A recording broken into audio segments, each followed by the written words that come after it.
Достар, сәлеметсіздер ме? Алдыңғы сабақтарда біз сіздермен алғашқы 10 дауыссыз әріптерді өткен болатынбыз.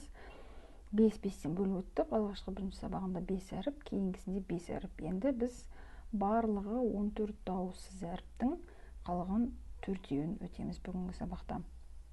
Басынан бастап тағы да қайталап өтейік. Біздің өткен әріптеріміз К, Н, Т, Л, М, П, С, Н, Ж және Ч. Ал бүгінгі өтетін 4 әрпіміз К, Т, П, Х деп аталады. Алдыңғы сабақта өткен 5 әрпіміз. Одан кейін тағы 5 әріпті өттік. Енді бүгін соңғы 4 дауыссызды өтеміз. Бірінші өтетіміз К. Жақсы оқыған кезде К деп оқимыз. Яғни К мен Х-ның қосылғаны К. Киік деп атаймыз. Және оны К әрпіне ұқсайды, кәдімгі тек ортасында сызықшасы бар. Бұл киік немесе К әрпі.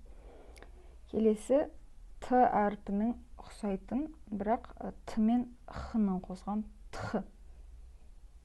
Т деп оқылады, және оны біз тиет дейміз. Тиет. Келесі пеп немесе П.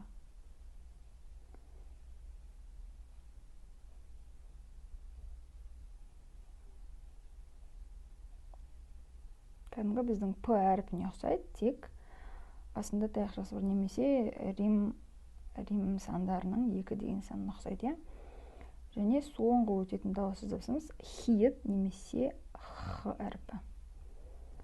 Еске сақтап, бірге жаттап аламыз.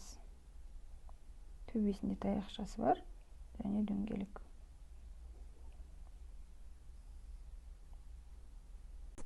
Достарымыз, алғашқы сабақта өткен 5 әріпті тағы да қайталаймыз. Сонымен қосылып, барлығы 14 әріпті қайталап шығамыз. К, Н, Т, Л, М. Мынау 5 әріпті біз алғашқы сабақта өткен болатынбыз. Естеріңізге сақтап алыңыздар. Және қайталап жаттаған болсаңыздар К, Н, Т, Л, М. Келесі 5 әріпті екінші сабақта өттік. Ол П, С, Н, Ж және Ч әріптері. П, С, Н, Ж, Ч. Және бүгінгі өткен соңғы 4 әріп К, Т, П, Х. Сонымен барлығы бізде 14 дауыссыз дыбыс шықты. Корей тілінде 14 дауыссыз дыбыс бар. Әріптер тез-тез жаттау үшін осылай бөліп 5-5 әріптен бөліп жаттасаңыздар, сол кезде есте тез жақты сақталады. Және де бұлардан сөз шығарып үйренем дейтін болсаңыздар, мысалы К әрпіне А әрпін қоссақ, К сөзі шығады. Осылай келесі сабақтарда біз әріптерді қосып сөз жасап үйренетін боламыз.